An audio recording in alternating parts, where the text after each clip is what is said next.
नमो चंडिकाय। आप सभी को नवरात्रि के दूसरे दिन की हार्दिक शुभकामनाएं। माँ भगवती की कृपा सदा सर्वदा आप पर बनी रहे। आज सुनिए दुर्गा सप्तशती का दूसरा अध्याय। साथ ही आज दूसरे दिन माँ भगवती के ब्रह्मचारिणी रूप की कथा आरती हमारे चैनल पर जरूर देखिएगा। अब आप सुनिए दुर्गा सप्तशती पाठ का दूसरा अध्याय। देवताओं के तेज से देवी की उत्पत्ति और महिषासुर की सेना का वध। महर्षि मेधा बोले, प्राचीन काल में देवताओं और असुरों में पूरे 100 वर्षों तक घोर युद्ध हुआ था। उसमें असुरों का स्वामी महिषासुर था और देवराज इंद्र देवताओं के नायक थे। उस युद्ध में देवताओं की सेना परास्त हो गई थी। इस प्रकार संपूर्ण देवताओं को जीतकर महिषासुर इंद्र बन बैठा था। युद्ध के पश्चात हारे हुए देवता प्रजापति श्री ब्रह्मा को साथ लेकर उस स्थान पर पहुंचे जहां पर भगवान शंकर विराजमान थे। देवताओं ने अपनी हार का सारा वृत्तांत भगवान श्री हरि विष्णु और शंकर जी से कह सुनाया। वे कहने लगे, हे प्रभु, महिषासुर सूर्य, इंद्र, अग्नि, वायु, चंद्रमा, यम, वरुण तथा अन्य देवताओं के साथ सब अधिकार छीन लिया। सबका अधिष्ठा स्वयं बन बैठा है। उसने समस्त देवताओं को स्वर्ग से निकाल दिया है।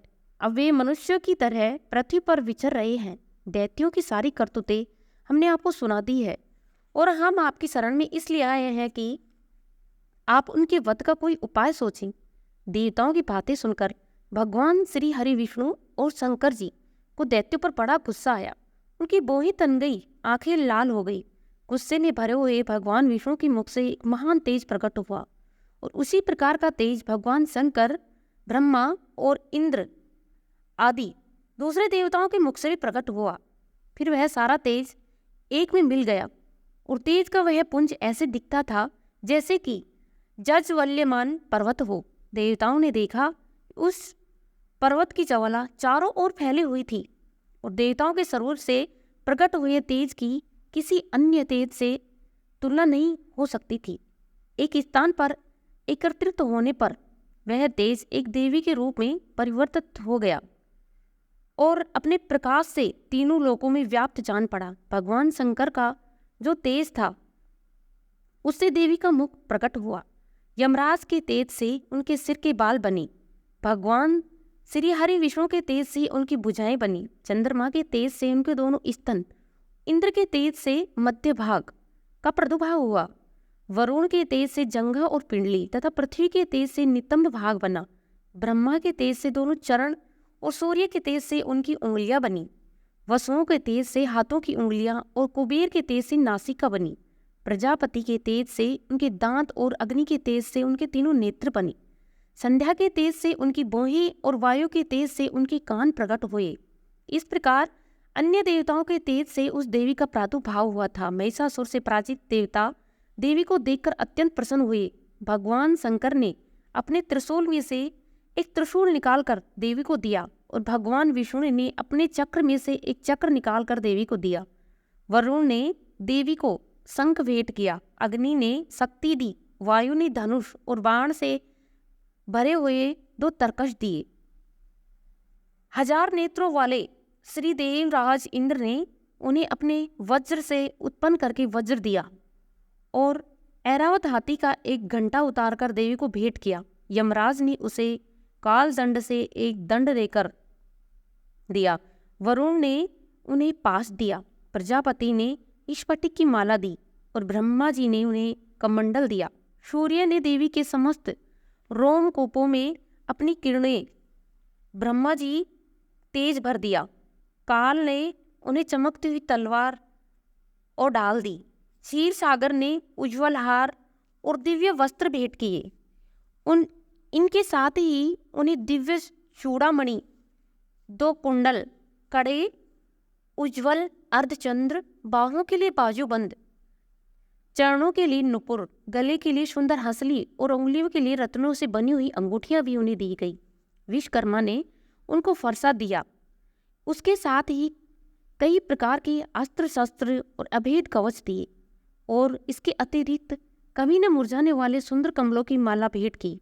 समुद्र ने सुंदर कमल का फूल भेंट किया। हिमालय ने सवारी के लिए सिंह और तरह तरह की रतन देवी को भेंट किए। यक्षराज कुबेर ने मधु से भरा हुआ पान पात्र और शेषनाग ने उन्हें बहुमूल्य मणियों से विभूषित नागहार भेंट किया। इसी तरह दूसरे देवताओं ने भी आभूषण और अस्त्र शस्त्र देकर देवी का सम्मान किया। इसके पश्चात देवी ने उच्च स्वर से गर्जना की। उन्हें इस भयंकर नाद से आकाश गूंज उठा। देवी का वह उच्च स्वर से किया हुआ सिंहनाद कहीं समा न सका। आकाश भी उनके आगे छोटा प्रतीत होने लगा।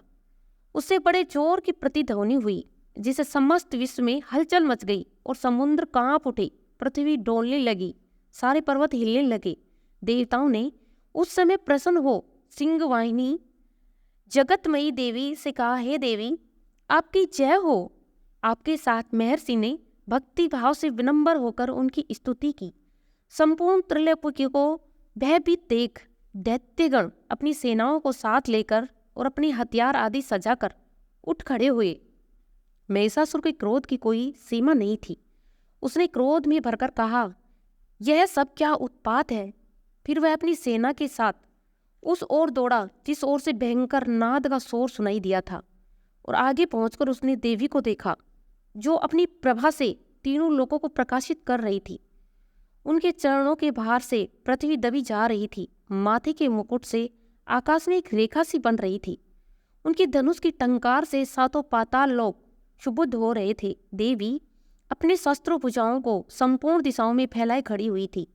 इसके पश्चात उन दैत्यों के साथ युद्ध छिड़ गया और कई प्रकार से अस्त्र शस्त्रों के सबके दिशाएं उद्भासित होने लगी। महिषासुर की सेना का सेनापति चिक्षुर नाम का एक असुर था। वह आगे बढ़कर देवी के साथ युद्ध करने लगा और दूसरे दैत्यों के चतुर्गिणी सेना साथ लेकर चामर भी लड़ने लगा और 60,000 महारथियों को साथ लेकर उदगर नामक महादैत्य युद्ध करने लगा। महाहनु नामक असुर 1 करोड़ राक्षसों को साथ लेकर, अशिलोमा नामक असुर 5 करोड़ सैनिकों को साथ लेकर युद्ध करने लगा। बाष्कल नामक असुर 60,000 असुरों के साथ युद्ध में आ डटा। परिवारित नामक राक्षस हाथी सवार घुड़सवारों के साथ अनेक दलों 1 करोड़ रथ सवार सेना लेकर युद्ध करने लगा। विडाल नामक असुर 5 अरब रथियों सहित लड़ने लगा। इन सब के अतिरिक्त और भी हजारों असुर हाथी घोड़ा साथ लेकर लड़ने लगे। जो महिषासुर करोड़ों रथों, हाथियों और घोड़ों सहित वहां आकर देवी के साथ लड़ने लगा। सभी असुर तोमर, बिन्नीपाल, शक्ति, मूसल, खड़गों, फरसों, पट्टिसों के साथ रणभूमि में देवी के साथ युद्ध करने लगे। कई दैत्य पटिस फेंकने लगे, कई अन्य शस्त्र आदि। इसके पश्चात सबके सब दैत्य अपनी तलवारों हाथों में लेकर देवी की ओर दौड़ने लगे, उन्हें मार डालने का प्रयास करने लगे। मगर देवी ने क्रोध में भरकर खेल ही खेल में उन सब अस्त्र शस्त्रों को काट डाला। ऋषियों और देवताओं ने देवी की स्तुति आरंभ कर दी। भगवती के शरीर पर अस्त्र शस्त्रों की वर्षा करती रही। देवी का वाहन भी क्रोध में आभर कर दैत्य सेना में इस प्रकार विचरने लगा जैसे वन में दावानल फैल रहा हो। युद्ध करती हुई देवी ने क्रोध में भर जितने संवास छोड़े, वो तुरंत ही सैकड़ों हजारों गणों के रूप में परिवर्तन हो गई। फर्श से बिंदीपाल, खड़ग आदि अस्त्रों के साथ दैत्यों से युद्ध करने लगे। देवी की शक्ति से बड़े हुए वे गण दैत्यों का नाश करने लगे। डोल, शंख व मृदंग आदि बजा रहे थे। तदंतर देवी ने त्रिशूल, गदा, शक्ति, खड़ग आदि से सैकड़ों असुरों को मार डाला। कितनों को घंटे की भयंकर आवाज से यमलोक पहुंचा दिया। कितने ही असुरों को उन्होंने पास में बांधकर पृथ्वी पर घसीटा। कितनों को अपनी तलवार से टुकड़े टुकड़े कर दिए। कितनों को गदा की चोट से धरती पे सुला दिया। कई दैत्य मूसल की मार से घायल हो गए। रक्तवामन करने से कई शूल से छाती फट जाने के कारण पृथ्वी पर ढेर हो गई। कितनों की बाण वर्षा से कमर टूट गई। देवताओं को पीड़ा देने वाले दैत्य कट कट कर मरने लगे। कितनों की बाहों की अलग हो गई, कितनों की ही गर्दनें कट गई। कितनी दैत्यों के सर कट कट कर दूर भूमि पर लुढ़क गए। कितनों के शरीर बीच में से कट गए और कितनों की ही जंघाएं कट गई, वे पृथ्वी पर गिर पड़े। कितने ही सर पैर कटने से भूमि पर उठ खड़े हुए। शस्त्र हाथ में लेकर देवी से लड़ने लगे। कई दैत्य भूमि में बाजों की ध्वनि के साथ नाच रहे थे। कई असुर उनके सिर कट चुके थे, बिना सिर के धड़ से ही हाथ में शस्त्र लिए हुए लड़ रहे थे।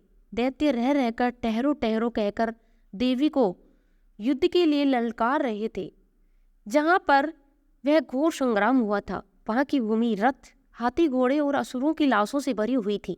असुर सेना के बीच में रक्तपात होने के कारण रक्त की नदियां बह रही थी। इस तरह देवी ने असुरों की विशाल सेना को क्षणभर में इस तरह नष्ट कर डाला जैसे तृण और काठ के बड़े समूह को अग्नि में कुछ क्षणों में नष्ट कर डाली हो। देवी का सिंह भी गर्दन के बालों को हिलाता हुआ, तीव्र स्वर करता हुआ असुरों के शरीरों से मानो उनके प्राणों को ढूंढ रहा था। वहां देवी के गणों ने उस दैत्यों के साथ भयंकर युद्ध किया तो देवताओं ने प्रसन्न होकर आकाश से भी उन पर पुष्प वर्षा की। आशा करती हूँ आप सभी को यह वीडियो पसंद आई होगी।